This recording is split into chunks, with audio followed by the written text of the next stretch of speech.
home to a growing number of Homo sapiens and a whole lot of other creatures. It's a great place to live. But when it comes to the future of our small planet... Now to a dire warning about climate change. Natural disasters like hurricanes or wildfires. An unprecedented decline in nature threatening humanity. 6th mass extinction event is already well. There's so much bad news about our planet. It's overwhelming. The fear that we're headed for a cliff puts most of us into a state of paralysis.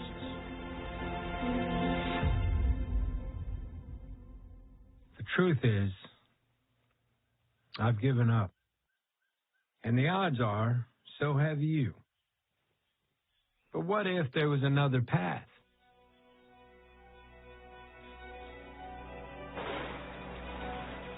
This is the story of a simple solution, a way to heal our planet and keep our species off the extinction list. In fact, the solution I'm talking about is right under our feet. And it's as old as dirt. We call it soil, earth, or ground. And due to its vast scale and its ability to sequester immense quantities of greenhouse gases, it could just be the one thing that can balance our climate, replenish our freshwater supplies, and feed the world. That's why some people are racing to save our soil, in hopes our soil just might save us.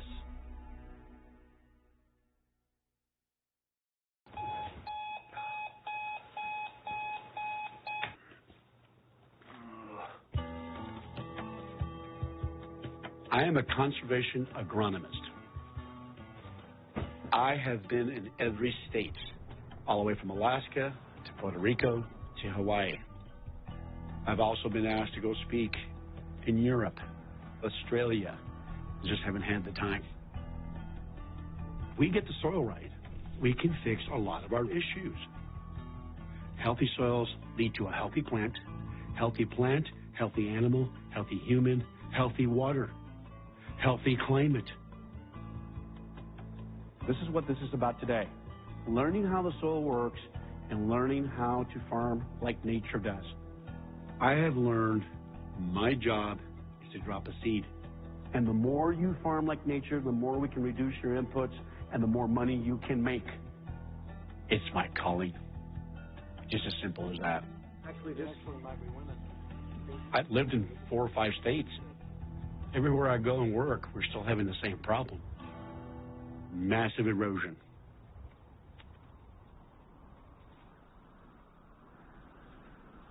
Erosion is when soil becomes dirt.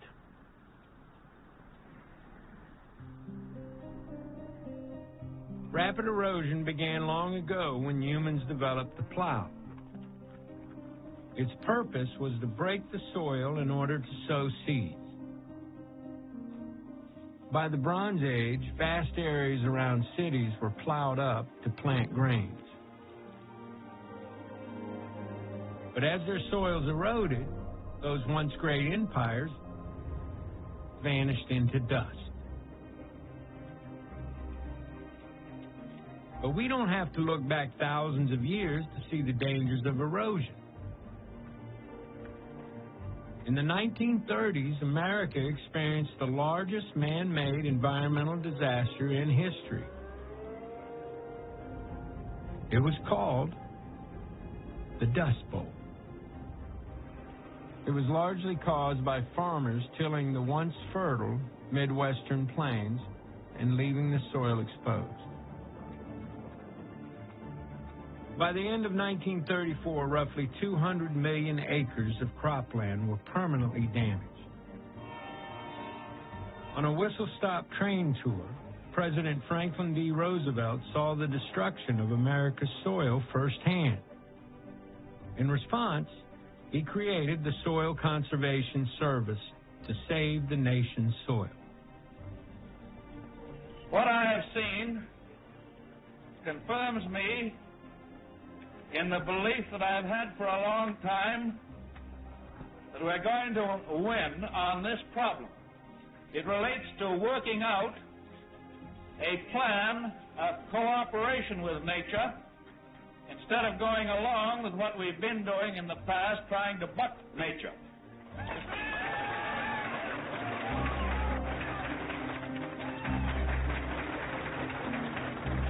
The practice of plowing and tilling the soil continues to this day.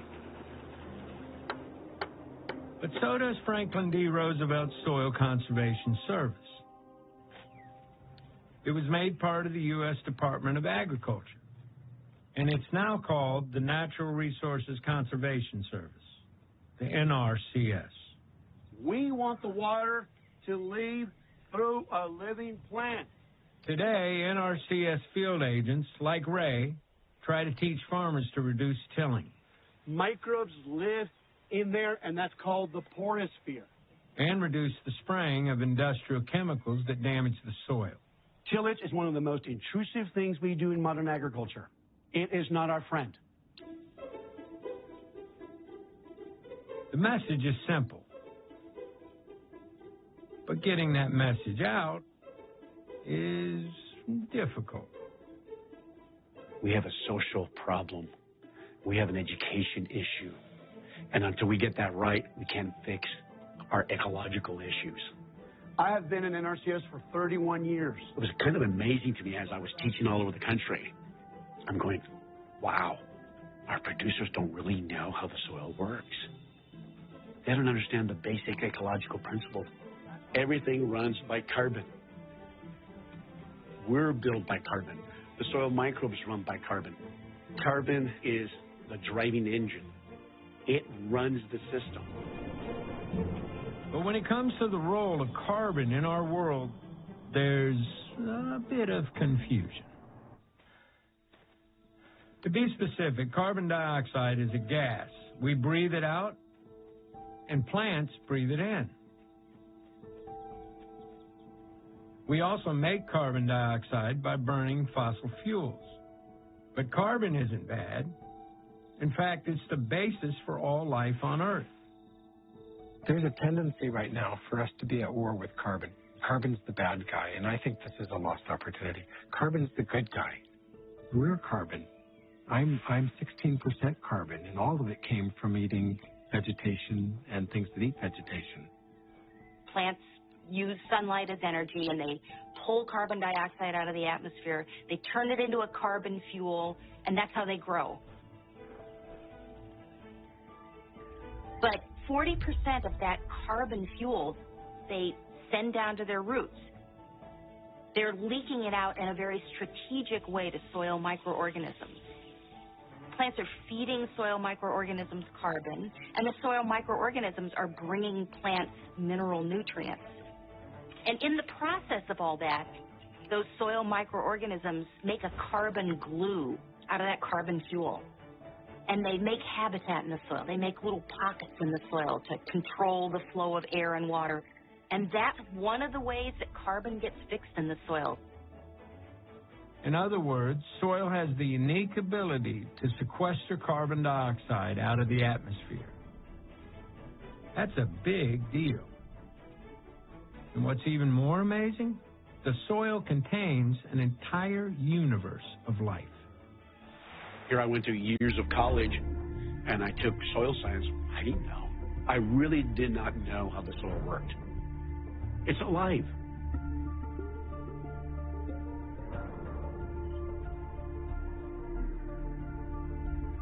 In every handful of healthy soil, there are more organisms than the number of people who've ever lived on planet Earth. I believe in miracles. Where you from? You sexy things.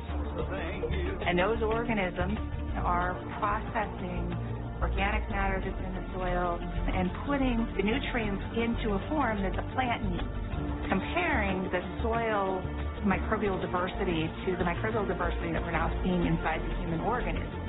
You have more bacterial cells in your body than you have human cells. Yeah, we're about 1% human and 99% microbes. It's the truth. The food that we eat, we actually chew and break that food material down into little bits that get eaten by the bacteria in our gut. When you eat kale, let's say, when you're eating kale, your body doesn't consume kale. The bacteria consume the kale. And you feed off of what the bacteria have processed and released by the consumption of that kale. The key to health is eating dirt. What I mean by that is we need to eat what's in the dirt that's transferred to the plants that then we eat and create health.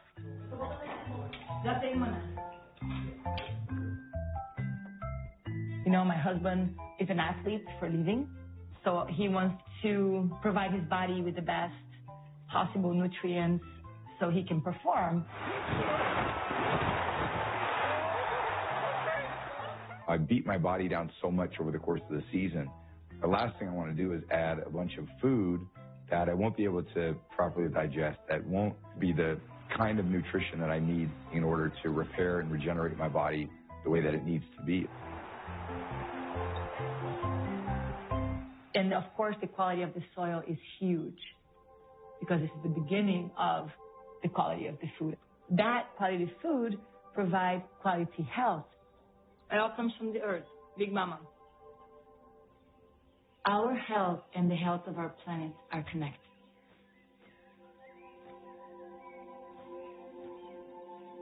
If we choose healthy food, there's a reciprocation.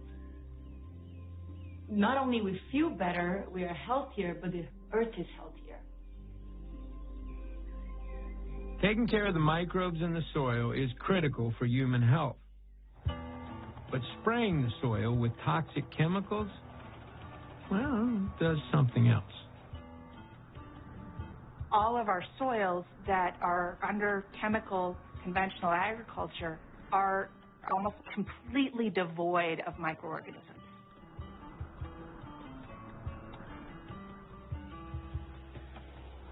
Spraying the soil with toxic chemicals kills the very microbes we need to give us health and pull the carbon from the atmosphere. The more tilling that's done, the weaker the soil gets, and the more farmers feel compelled to use chemical sprays. This is the vicious cycle of industrial agriculture.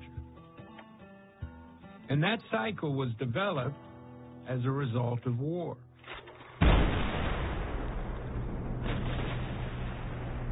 The roots of industrial agriculture go back to a German scientist named Fritz Haber. Haber invented a process for making synthetic nitrogen fertilizer that increased food production. His other scientific breakthrough was the creation of poisons known as pesticides. Haber used his pesticides as the first chemical weapons in history. Then he developed the poison used in the gas chambers of the Holocaust.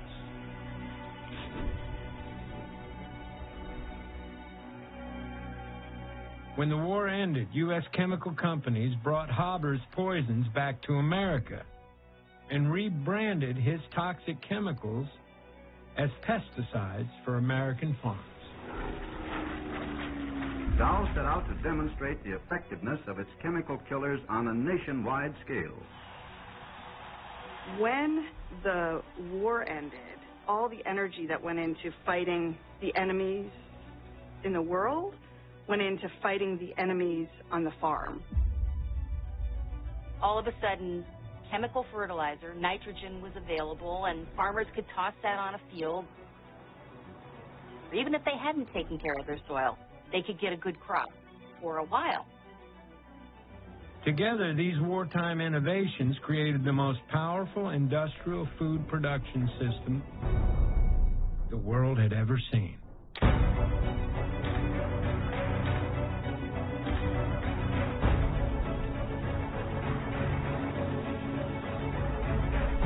We created an infrastructure around single types of industry, and then we decoupled livestock and row crop production. We found people who were really good at raising livestock, and you found people who were really good at growing row crops, and you split those two camps. That ushered in this big philosophical shift in terms of how we approached farming. Instead of understanding and honoring natural processes, we could just throw out these chemicals. We just throw out more and more of them. It kept going up and up and up. It takes more nitrogen now to raise a bushel of grain than it did in 1960. Our chemical fertilizers mask the problem of degraded soils. Modern agriculture was not designed for the betterment of the soil. Today, our most common crops are genetically altered to resist the spraying of toxic pesticides. For example, the #1 crop in the United States, field corn, is almost entirely sprayed with glyphosate, a chemical suspected to cause cancer that's so oversprayed, it's found its way into our drinking water. These chemicals, which were considered dangerous to begin with, are now being used at rates that would have been inconceivable 20 years ago. Every year, for every American alive, 3 pounds of toxic chemicals are sprayed onto the food grown on our farms. That goes into the soil, it goes into the water, it goes into our bodies. It's not just on the food you eat. It's everywhere. Most of the agricultural industry's pesticides and herbicides transfer directly through breast milk to babies. There are over 200 peer-reviewed studies that correlate the spraying of these toxic chemicals to effects like ADD in children, pediatric cancers, and birth defects. That's why juries have begun to award billions of dollars in damages to people who contracted cancer after using glyphosate.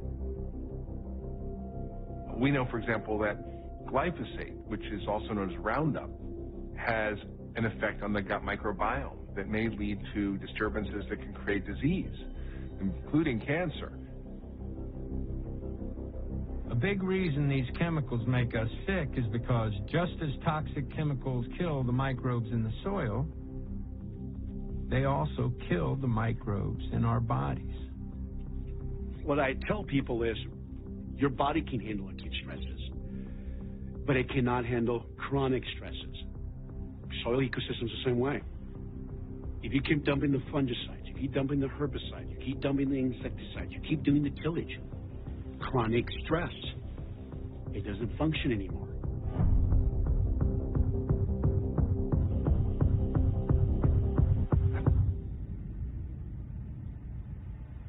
Since chemical agriculture ramped up worldwide in the 1970s, we have lost 1/3 of the Earth's topsoil. But industrial agriculture isn't just harming our soils, it's also affecting something much larger.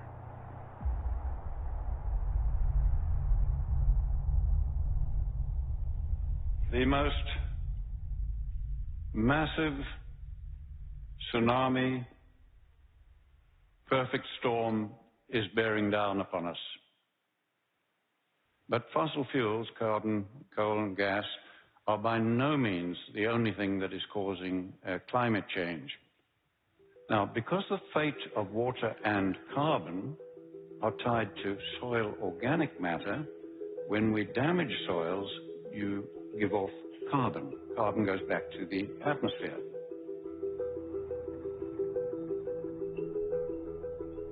Healthy soils absorb water and carbon dioxide. But when we destroy soil, it releases water and carbon dioxide. This dries out the soil and turns it into dust. The process is called desertification. And how we deal with it could determine the fate of more than just our climate. Desertification is a fancy word for land that is turning to desert. And this happens only when we create too much bare ground.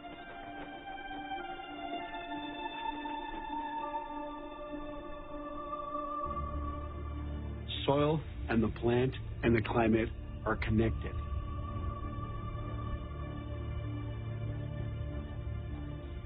If you don't have a living plant, you're going to have more evaporation. What we want is transpiration, when the moisture leaves through the plant. When it does that, it increases humidity, and when it increases the humidity, we have more rain. 60% of our rainfall comes from the ocean. But a lot of people don't realize 40% comes from small water cycles where our rain comes from inland. What's going on is we disrupted the small water cycles. That's when you have too much sensible heat coming off bare soil. You're having these huge vortexes of hot air going out. Instead of attracting the rain, it's pushing the rain clouds away. Take 1 square meter of soil and make it bare, and I promise you, you will find it much colder at dawn and much hotter at midday than that same piece of ground if it's just covered with plant litter. You have changed the microclimate. Now, by the time you are doing that on more than half the world's land,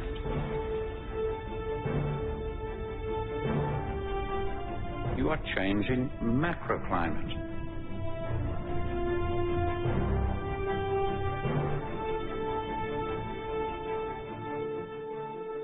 Desertification of our soils is a pressing threat to our climate and our species.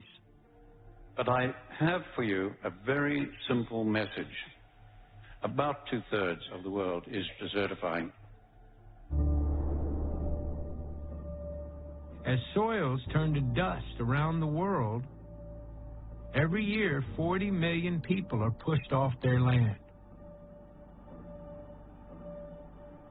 By 2050, it's estimated that 1 billion people will be refugees of soil desertification.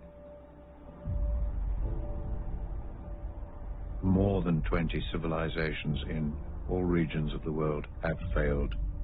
Because of agriculture damaging the environment, their communities could not handle the deteriorating environment and the rising population. Globally, that's what we're doing today.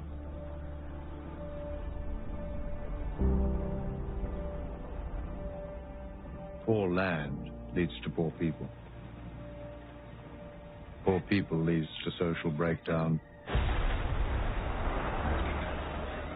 Poor land leads to increasing frequency of floods and droughts, mass emigration across borders and into cities, and it's leading to ideal recruitment conditions. What we know right now is the way we're feeding ourselves is undermining the very ecology that we're dependent upon. So the long-term prognosis for our survival on this planet, given business as usual, is very, very poor.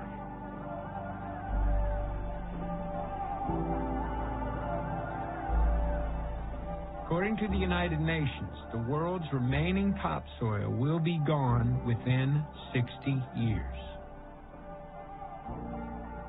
In other words, unless we find a way to save our soils, we have 60 harvests left.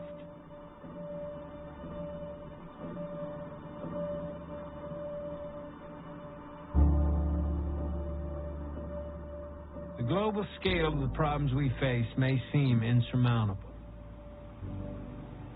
But in every fight that seems unwinnable, there are those who refuse to give up. Oh, let's do that. Do a couple demos.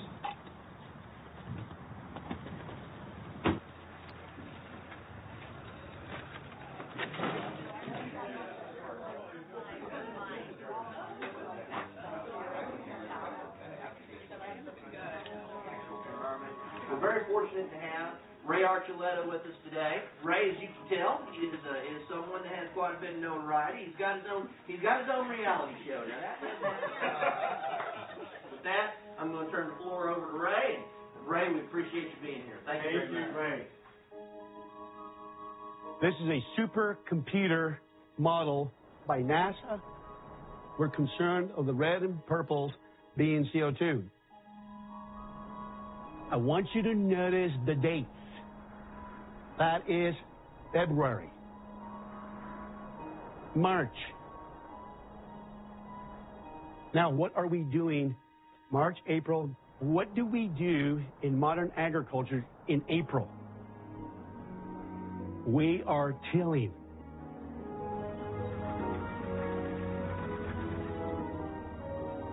We're tilling the land. And look at the huge plumes of CO2. Look at the dates. May. Now, let's see what happens around June. Look at the colors change. Ladies and gentlemen, what is happening in June?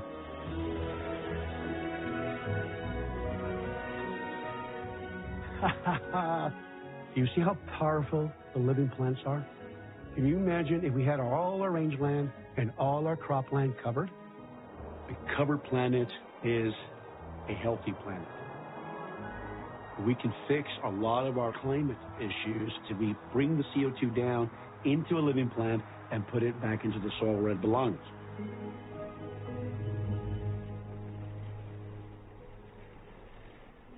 Agriculture is the biggest way that humans impact our landscape. We have unleashed through agriculture over the centuries, over the millennia, carbon from the land, and it's now up in the atmosphere. It's now part of that legacy load of carbon dioxide. Many people are coming to this discussion about soil health because it can bring that carbon back down and put it in the ground. The first seasoned environmentalist and the editor of Draw Down, the most comprehensive plan ever proposed to reverse global warming. Please welcome Paul Hawkins. Tell us why your plan is different and why it is the most comprehensive. Well, it's very different because it's the first one ever. You cannot achieve drawdown without biosequestration. Biosequestration is using plants, trees, perennials, and techniques of grazing and farming to capture carbon and store it in the sink of the soil and retain it for decades, if not centuries. What we did is map, measured, and modeled the 100 most substantive solutions for global warming. And what I mean by solutions, I mean things that are at hand. We know how to do it. They're scaling. And if we continue to scale in a rigorous but reasonable way over 30 years, we can reverse global warming. When you talk to people about this great technology that has existed for millions of years that takes carbon out of the atmosphere and stores it safely in the soil, and that it's called plants working with soil microorganisms, it seems too simple. Putting our atmospheric carbon down into our soil may be a simple idea, but to do it on a global scale requires politics. And when it comes to the politics of climate change, well, let's just say there's a lot of hot air.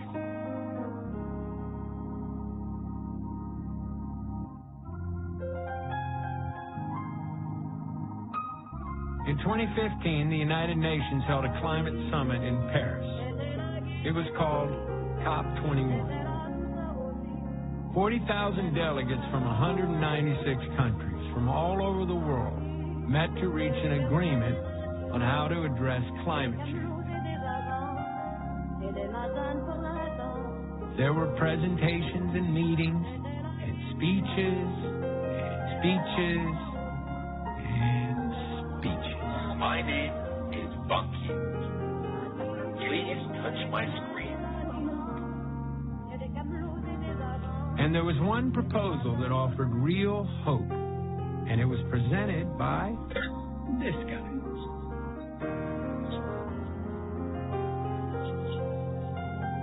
Moi, je viens d'un village de la Sarthe, petit village de 256 habitants, qui était dans le monde rural et agricole. Il y avait beaucoup d'agriculteurs. J'étais intéressé par l'agriculture très tôt. France maintains the largest agricultural science institution in Europe. It's called INRA, and it's been studying soil for over 100 years. INRA recently developed a program called the 4 for 1,000 initiative. Their goal is to increase the carbon content of the world's soils by 0.4% annually. That would sequester the same amount of carbon that humanity emits each year. Ok, bon, bah c'est clair. Après. The soil environment can hold more carbon than the atmosphere and plants living on the surface of the soil combined. We have an incredible ability to be able to store that carbon in the soil in a relatively short period of time. Le premier outil de l'agriculture, c'est le sol. C'est pas le tracteur, c'est pas la moissonneuse-batteuse, c'est pas le satellite, c'est le sol. C'est tout l'enjeu de l'après COP21 à Paris. C'est que on fait prendre conscience du rôle des sols, on fait prendre conscience qu'on peut stocker du carbone, et après, il faut qu'on fasse agir pour réaliser les objectifs.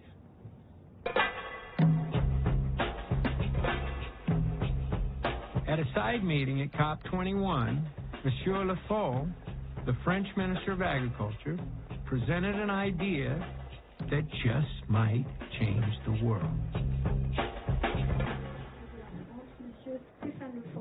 Mesdames, Messieurs, mes chers collègues.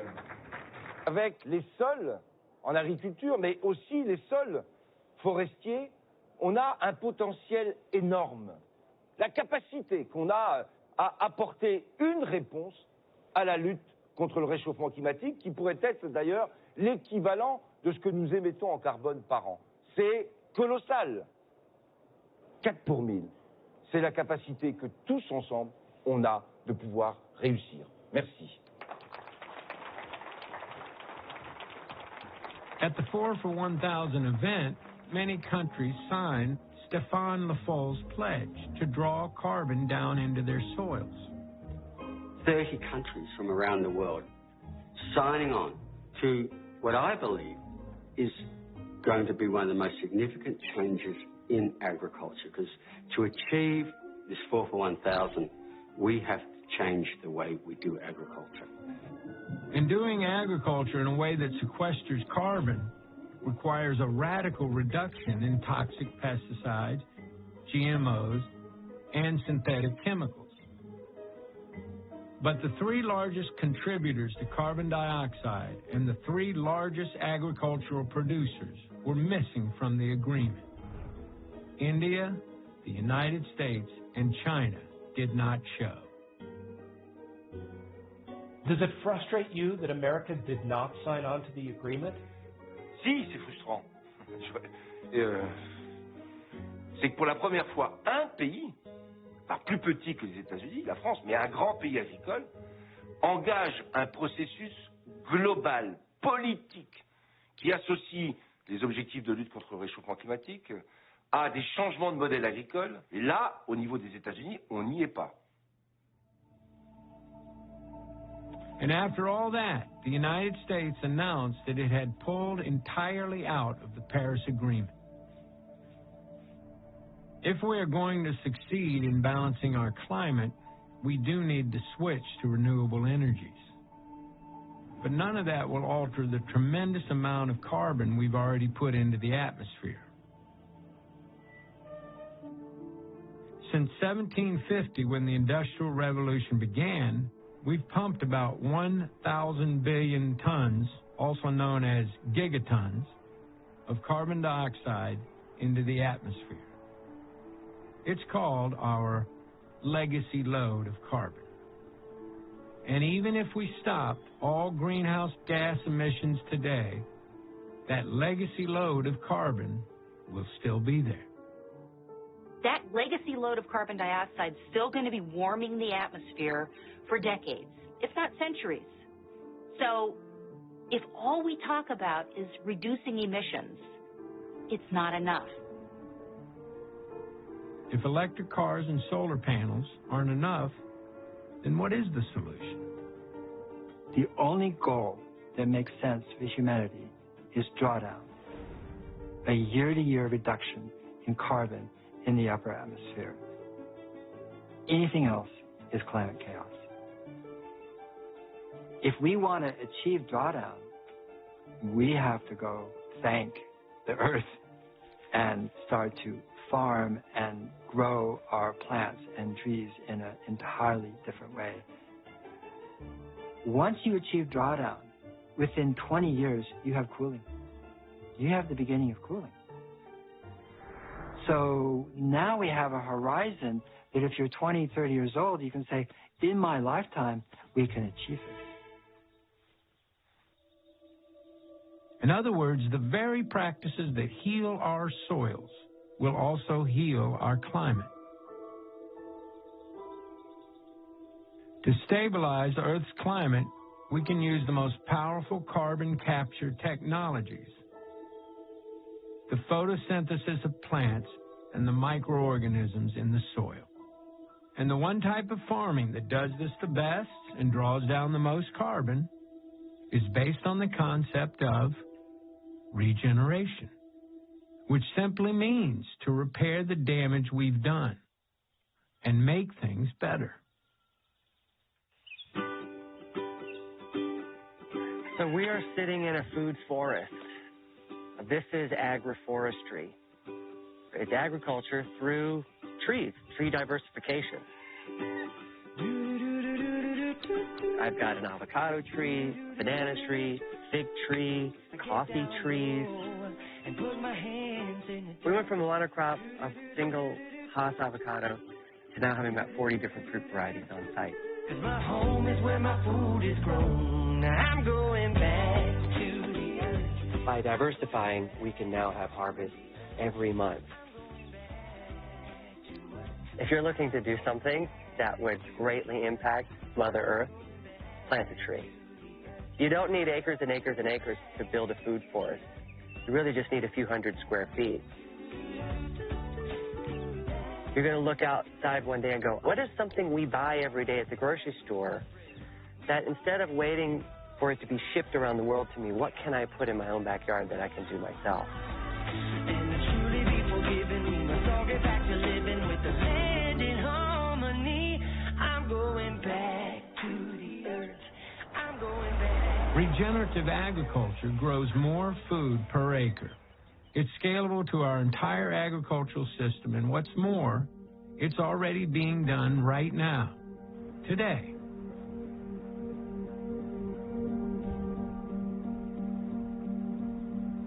I'm a rancher. That's how I prefer to be thought of, as I'm a rancher. A farmer technically grows crops. A rancher raises livestock. Why I like to be considered a rancher is because I'm all about living things and taking part in living ecosystems. And to me, that's what my operation's about, a living ecosystem. We purchased this place in 1991, and for the first 2 years, I was farming conventionally. Heavy tillage, high use of synthetics. 1995 came along, and the day before I was going to start combining, I lost 100% of our crop to a hailstorm. So we were totally wiped out. No income from our crops. That was really tough to take because we didn't have crop insurance. 1996 came along, we lost 100% of our crop to hail again. 1997 came along, and we dried out. Nobody combined an acre. There was a major drought in this area. 1998 came along, and we lost 80% of our crop to hail. So we were 4 years with basically no crop income. The neighbors were all taking bets and waiting for my land. Times were really getting tough financially, and the banker didn't want to loan me any money to buy inputs. Best thing that could have happened. I wasn't going to fail. I really had to start focusing, how can I make this farm and ranch get these soils to produce a crop without all these inputs?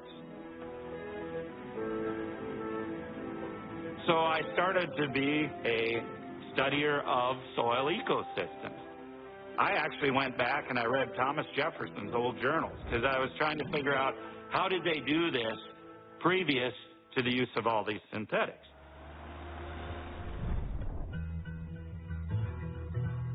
We have been promoting no-till for many, many years. No-tillage means you don't till the soil at all. You just plant directly into it. This is a no-till drill. No-till drills are available everywhere in the world. This will help you grow topsoil. Any type of tillage equipment will destroy topsoil.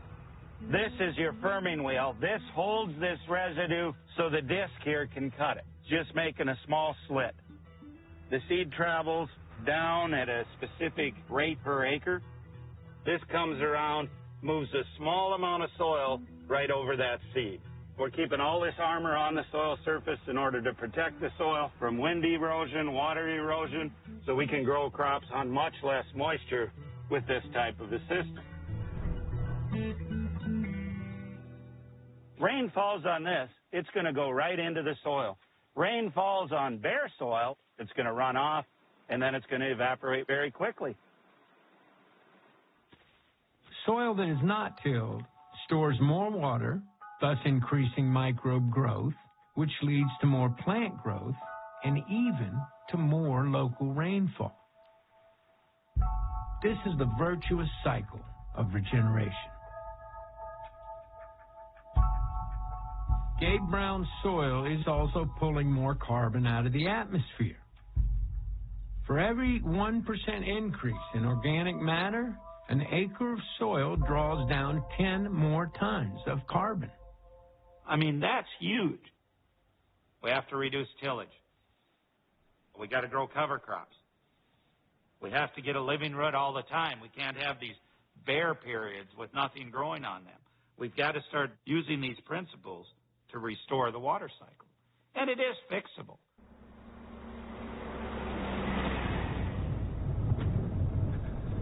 So I'm taking you to a field here that is a multi-species cover crop.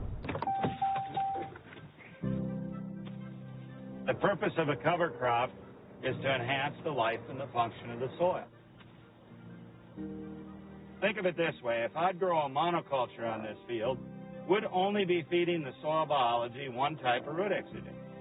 I'm growing 19 species here. We're accelerating biological time. We're feeding the soil biology what it would take a conventional farmer 19 years to do. I'm doing it in 1 year. So people might ask, how do you get any money from this thing?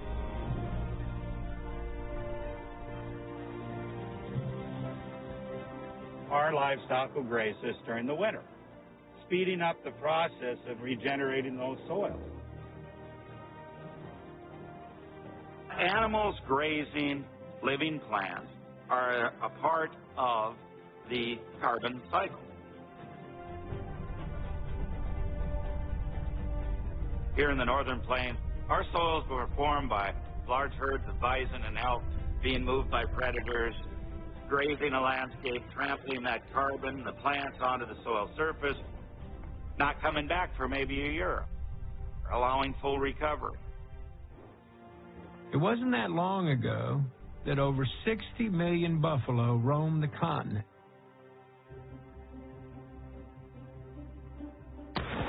In an attempt to starve the Native Americans, the U.S. military and the railroads killed most of the buffalo.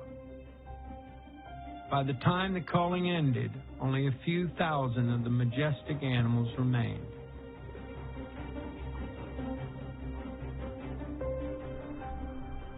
Where buffalo once roamed, industrial agriculture now grows.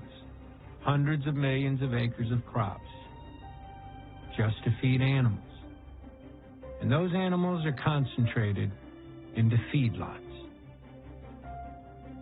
In turn, feedlots produce a tremendous amount of greenhouse gases. A feedlot situation has a positive amount of greenhouse gases being emitted. In a grazing situation, the data shows that we actually get greenhouse gases sequestered. So in one situation, you get emissions, in the other situation, you get sequestration. The problem isn't the animal. The problem is where the animals are at.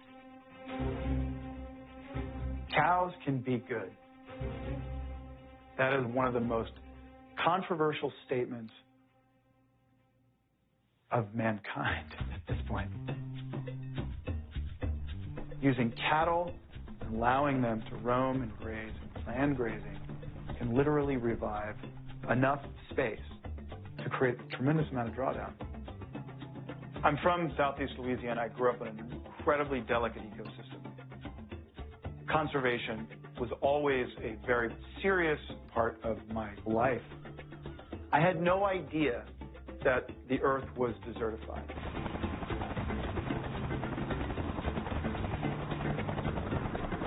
I got on a plane from New York City to fly to Zimbabwe to meet Alan Savory, so he could show us the difference between desertification and regeneration.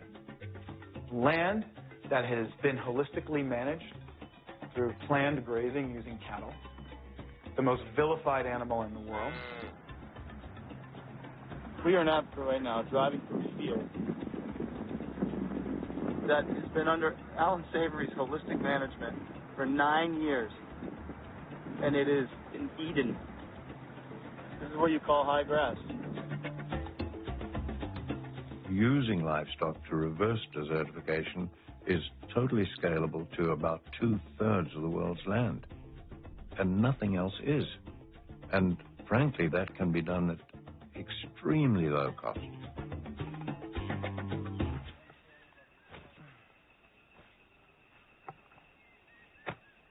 Here we are. This is what it should be like. You've been working in this land for 8 or 9 years.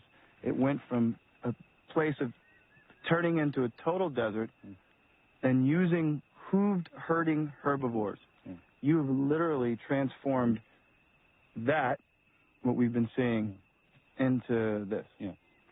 How in the hell do you make this happen?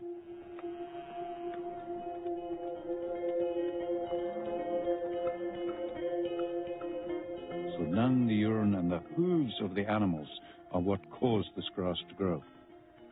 That livestock is never on more than a hectare of this land, about 2.5 acres, never more than 3 days. Right. And they're never back on that piece of land under about 6 to 9 months. Wow. So no plant can get overgrazed. You can come any day of the year, anywhere on this land, and you will see no livestock, because they will be on less than 1 hectare of land. Unless we take you there, you won't even know it.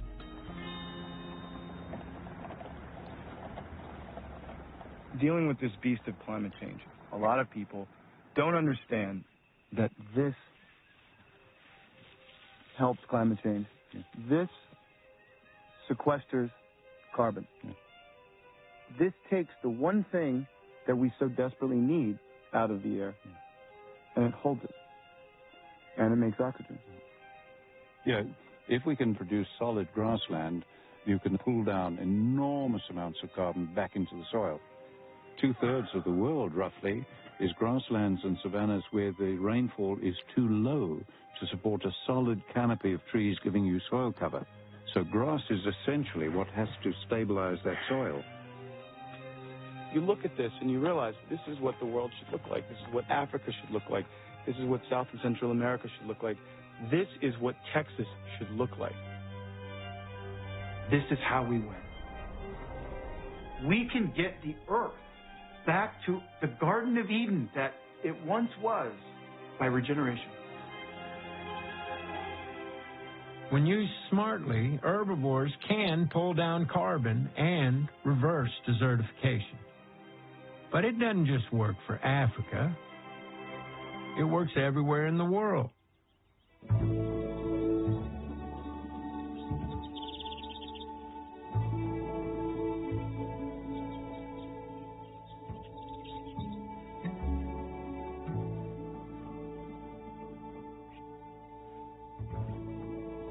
It's long pants today, right? You guys are going to ride horses? Yeah. Okay.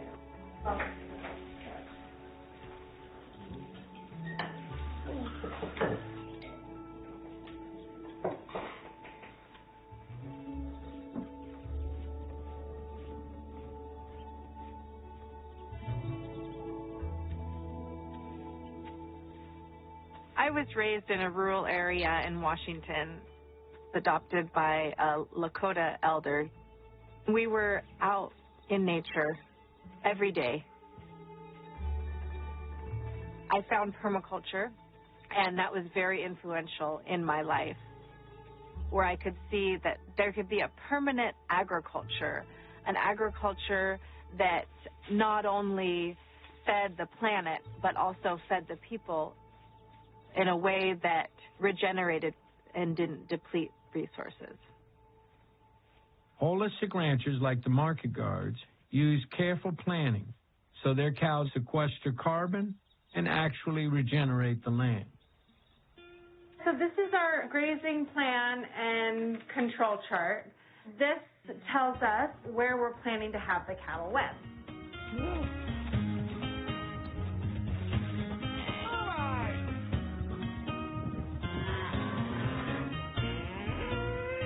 Let's see, it's July 22nd. So they were in G1, and they are going to move here.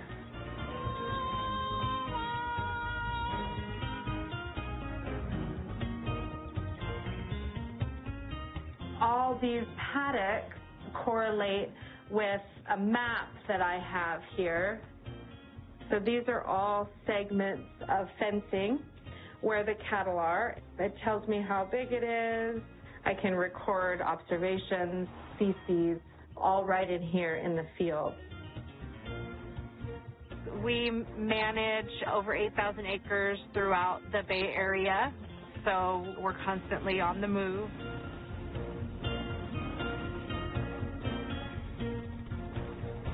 I never get bored. I never get bored.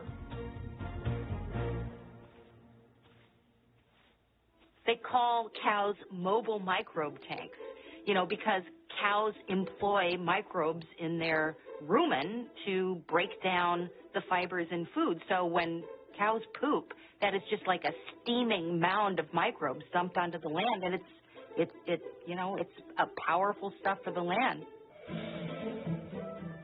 So it's been about 3 months since the cattle have been in this pasture.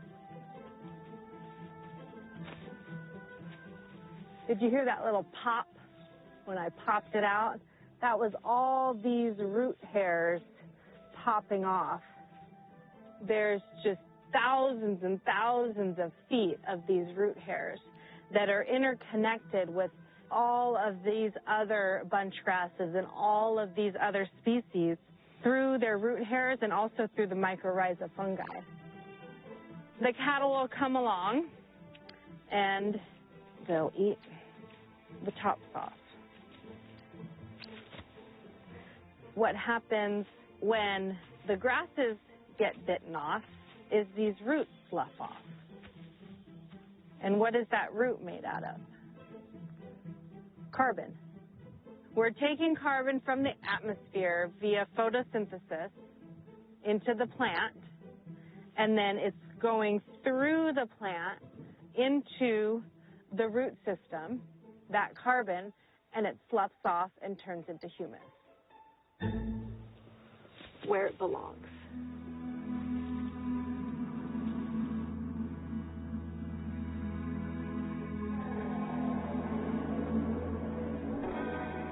The form of agriculture that we use creates billions of lives in the form of soil microbes, in nematodes, in grassland birds.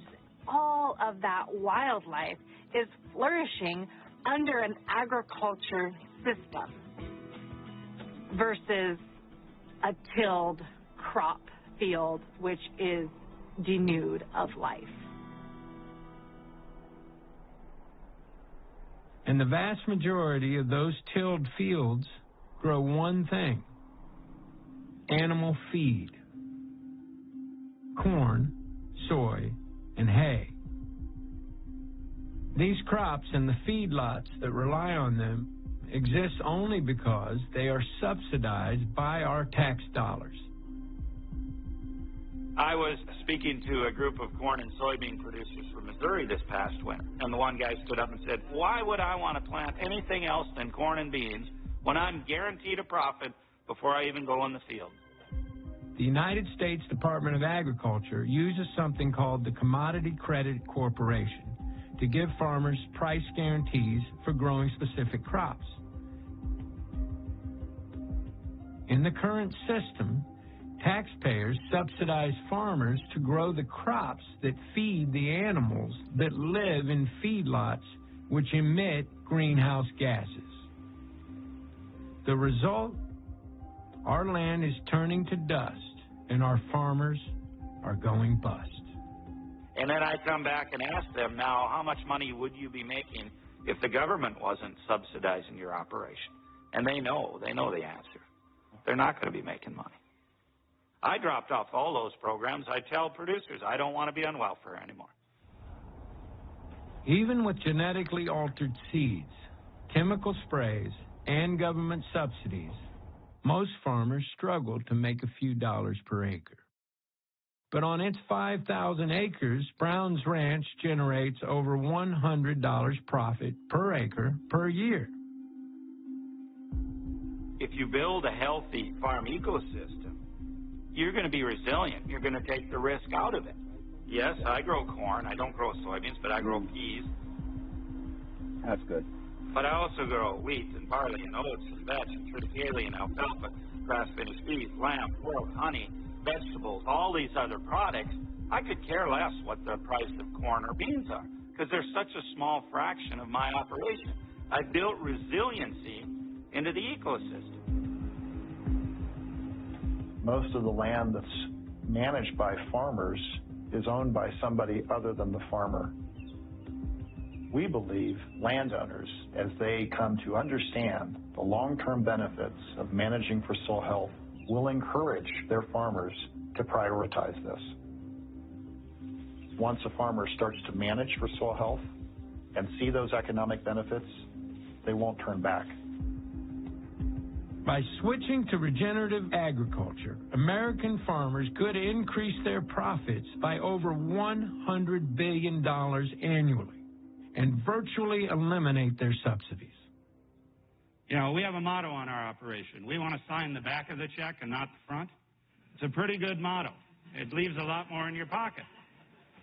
The federal farm program we have today is the most detrimental thing there is to regenerative agriculture. In order for our governments to support the shift to regeneration, the people may have to lead the way. And the odds are there are some things that you can do to save our soils. Today. This is everybody's life, every hour of the day almost. Food waste. Yeah, food waste is ubiquitous. Everybody does it. Well, not everybody does it.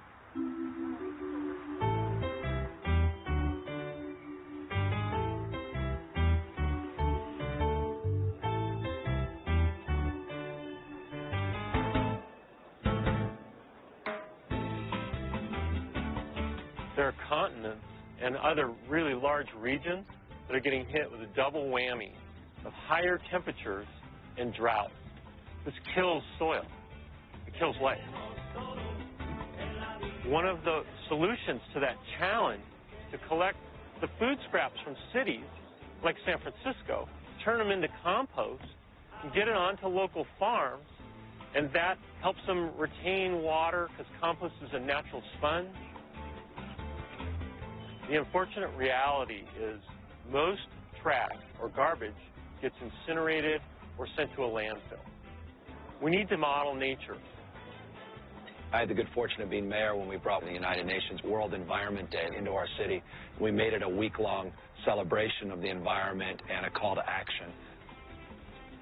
And one of the specific strategies was reducing waste. San Francisco residents are actually fined for not putting compost into the green bin. We incentivize people to keep things out of the black bins. When you have nothing in a black bin, we don't charge you. When you have a ton of stuff in the black bin, we charge you a lot.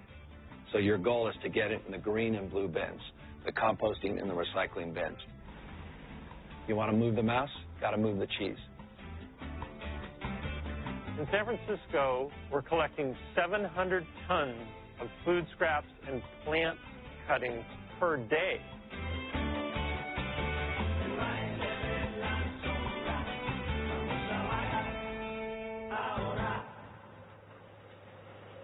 It's 5 in the morning, and we're making compost.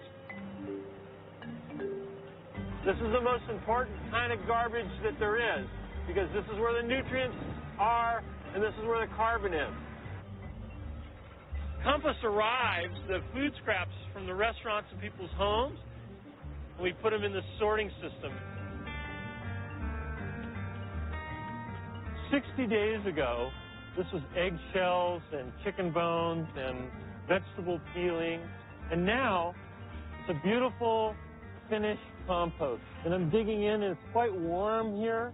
It's still composting very actively. We collect our food scraps, we put them in the green bin, it goes off to Recology's compost facility, we turn it into compost, and it gets on a farm. That's a simple solution. San Francisco became the most sustainable big city in the United States of America in just a few short years, and we grew our economy. And if San Francisco can prove an ideal, then that success can be replicated in other cities, in other states, and other nations around the rest of the world.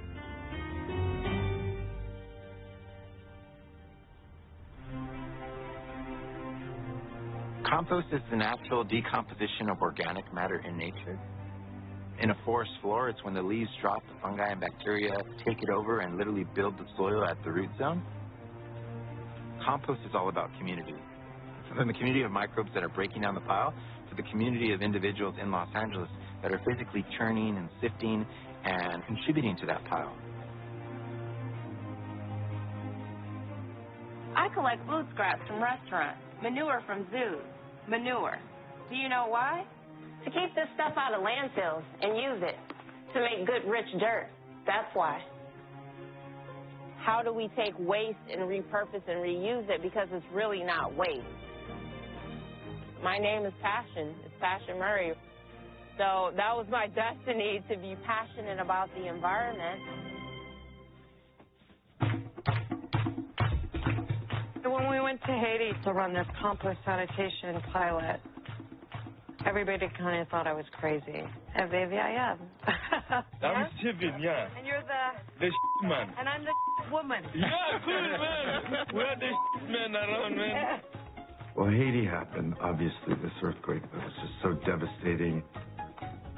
We all felt like we wanted to do something. And Patricia's, she's a problem solver. As soon as she got there, she was like, okay, they have a sanitation problem. Water under the soil was getting contaminated. 2.5 billion people don't have sanitation around the world. And that means people can get diseases. So we train people around the world to have composting toilets so they can learn how to collect and treat their own waste for their community. The most noticeable change that we saw was the smell. The experience of living around the latrines was night and day. We're in front of this compost pile. Do you guys smell anything bad here? No. Part of the strength of this system is that it's very easy to learn. You don't have to order some part or component. People can learn how to do this everywhere. So here is the spare container. Here is the sawdust available. What I love about thermophilic composting is that it helps address multiple climate change issues. It helps us protect water resources, treating it and getting rid of all the pathogens and ending up with compost. And when it's finished, it will be like beautiful dirt. You can then amend the soil and have more crop growth. The only problem with it is that people are hung up on the fact that it's human feces. We just, in general, as humans, have a poo phobia. But what most people don't know is that all across America, if you buy some potty mix, it probably has biosolids in it, and that comes from human sewage. We eat food, we poop it out, we can then treat it and create soil that has good content for the plants, and then the circle just goes around and around. The poop has to stay in the loop. This is a very nice toilet, and I would love to go to the bathroom in your toilet. Excuse me, please.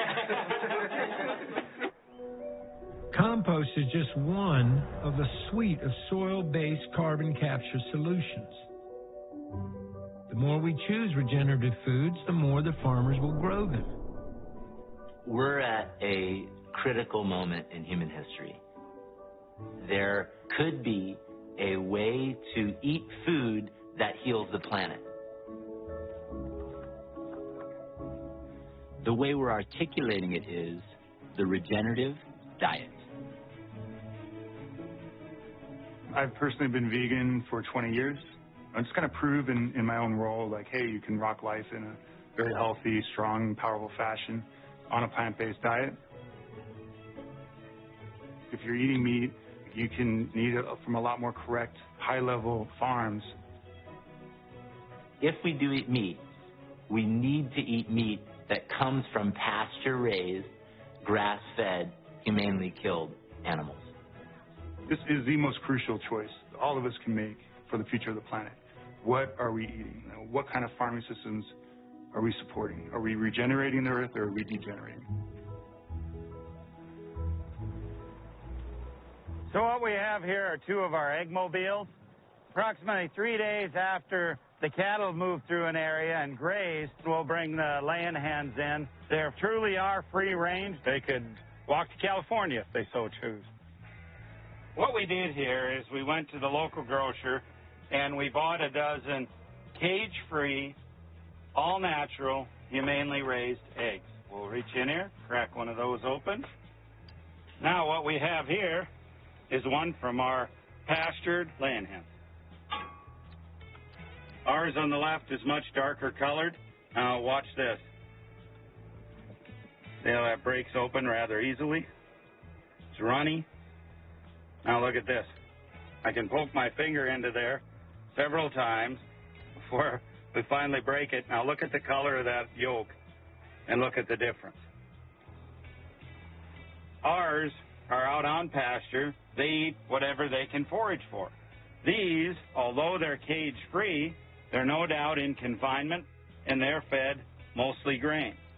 Ours are going to be much higher in nutrient density as compared to these. And what you're really feeling there is the nutrients and the complexity of regenerative agriculture.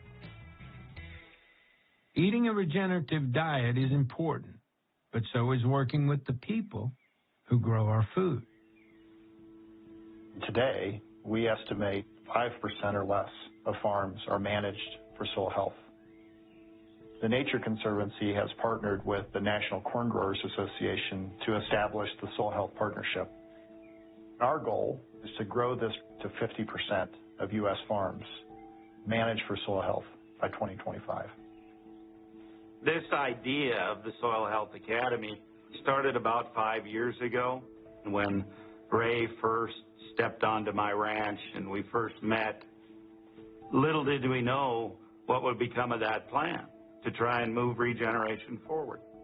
It's finally come to fruition. Ray Archuleta. Hi, Jesse. Good to see you. Let me start off with myself. My name is Ray Archuleta. I had 32 years of government service. Our goal was to make the soil healthy, to teach more of these ecological principles. We wanted to mentor, to inspire people that they're part of the planet. and that we're going to have a better relationship with it. Used to be you'd pick up a farm magazine and there wasn't a single article about soil health. Now you cannot pick one up without there being some article about soil health. That gives me hope. We can improve soil health much, much faster than we used to think possible. Sometimes when I give presentations, I get this group that's just, no way, won't happen here, can't happen here. So I offer them this challenge. I said, I will bet my ranch against yours that I can get it to work on your operation. Because the principles of soil health, least amount of mechanical disturbance, diversity, armor on the soil, living root at all times, animal integration, those principles are universal. There is zero doubt, and I mean zero doubt in my mind, I can get these practices to work anywhere in the world.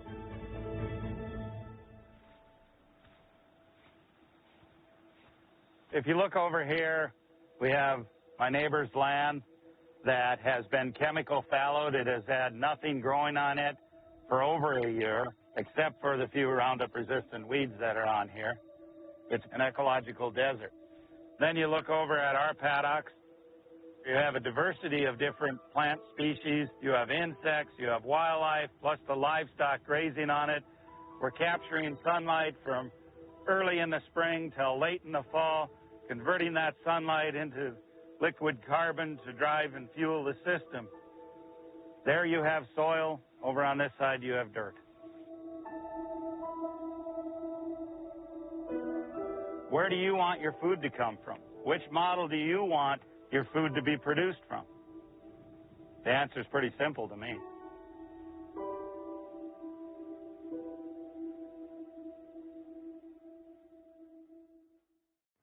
All over our planet, people are using the practices of regeneration to heal the land and balance the climate. Some of these projects are big. We know that about 25% of the world's land mass has been degraded by human beings over historical time. When we look at the cradles of civilization, Greece and Rome, we find that many of these places have turned into deserts. The sand is blowing across the ruins of once great civilizations. The List Plateau, the cradle of Chinese civilization, was the place where settled agriculture first began. When I was asked to film the baseline study in the List Plateau, I found myself alone, standing on a mountaintop, and I could look in 360 degrees and there was no vegetation. This was fundamentally ecologically destroyed. It was called the most eroded place on Earth, filled with miserably poor people. So I felt that I had to spend the rest of my life dealing with this. It was hard to imagine at that time that you could restore that.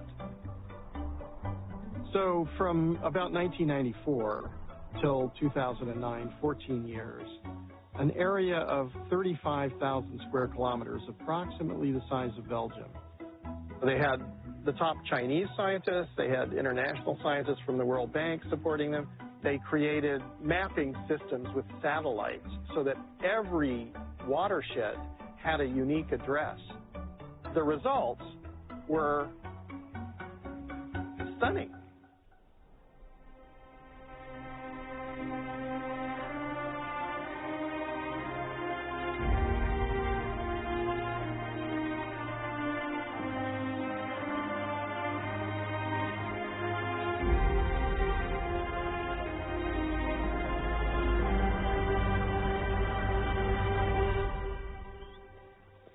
Hundreds of millions of people were lifted out of poverty.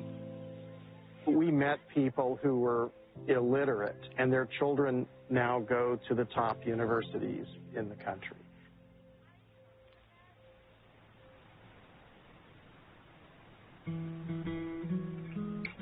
Human beings emerged in paradise.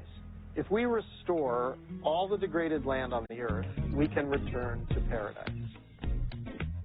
If we start now to build a restoration economy, a regeneration economy, this is the way forward to see a stream return and flow, to bring back fertile soil, to see biodiversity return to a place that was completely devastated. This is where everyone can find tremendous satisfaction. When I look into your eyes, it's like watching the night sky, or the sunrise, where there's so much they hold.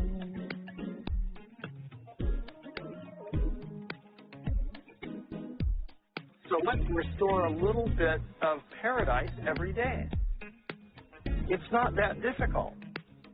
If we stop distracting ourselves with shiny objects and we start to think about what's really important to us, to see biodiversity return to a place that was completely devastated, this is where everyone can find tremendous satisfaction and the meaning of our lives. We're all in this together. Every action that we take affects every other action, like a ripple in the pond.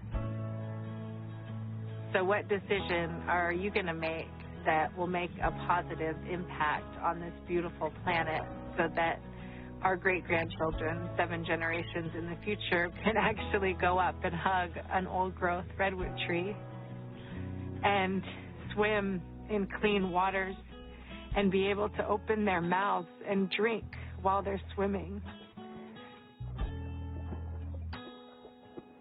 And what is it that we can do today so that our children can flourish in the abundance that we've created by our decisions?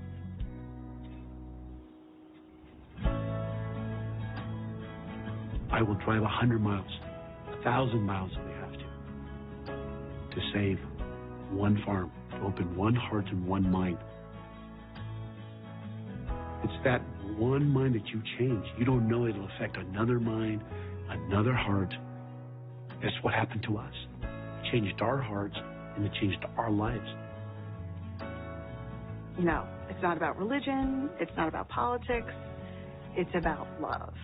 And if you love something or you love somebody, you want to understand them and you want to take care of them and protect them and keep them safe.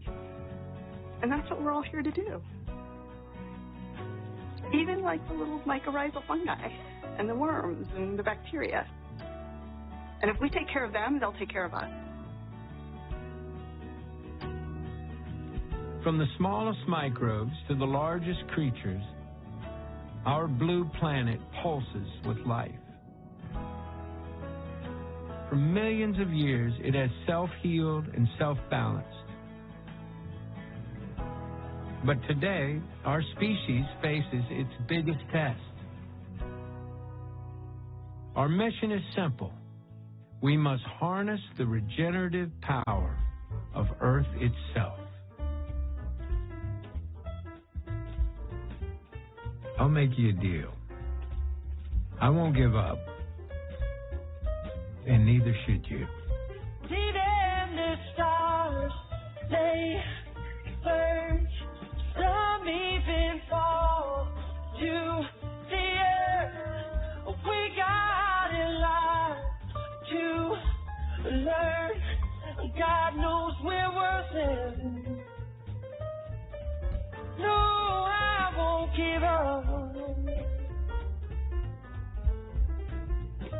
I don't want to be someone who walks away so easily. I'm here to stay and make the difference that I can make. Our differences, they do a lot to teach us how to use the tools and gifts we got here. We got a lot at stake.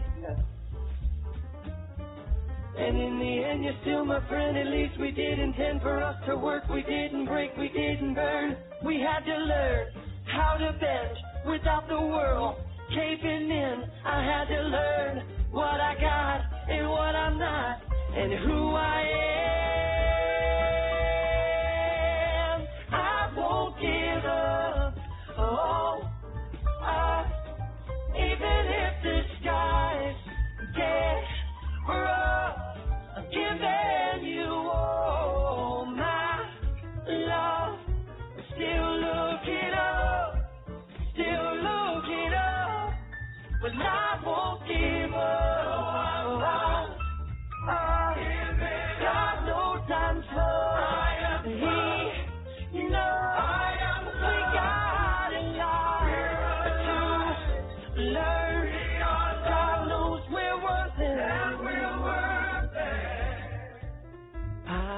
give up on us. Even if the skies get rough, I'm giving you all my love. I'm still looking up. What is carbon dioxide? It's comes from. That's a trick question for me. You caught me off guard on that. I guess that would be carbon and two molecules of whatever. Something bad? It's poison that you're breathing, and it will destroy you. What are things that you're doing in your life to make an impact around climate change? I mean, I like to, do my part when I can, like with my metal straw. Going to the paper straws? No plastic straws, paper straws versus plastic. Recycled straws. Every time I come here, I feel energized. If recycling and paper straws are our only hope, we are in really big trouble. We can absolutely reverse climate change by making things better, not just fixing what was bad. Could you imagine that? So we're no longer degenerating, we are regenerating. That sounds awesome. I want regeneration. Father to my mother, who died when I was 12, who didn't leave a fortune, but a different kind of wealth. A tree for me to climb in, with fruit under its leaves, which season after season became quite a legacy. More than just a farmer, he was a brilliant engineer, whose footsteps took him farther as they fertilized the fields. In on an ancient rootstock, he placed new varieties. A believer in the future, he was a man who planted trees. Go, lay your roots down, son. Let your love shine on everyone. Lay your roots down here. There's 1,000 ways to feel. He taught me how to kiss the ground and be grateful with my words aloud. Even the air is different now, and I'm gonna make him proud. Sing, go, lay your roots down, son. Let your love shine on everyone. Lay your roots down here. There's 1,000 ways to kneel. Kiss the ground, kiss the ground, kiss the ground. Kiss the ground, kiss the ground, kiss the ground. Kiss the ground, kiss the ground, kiss the ground. Kiss the ground, kiss the ground, kiss the ground.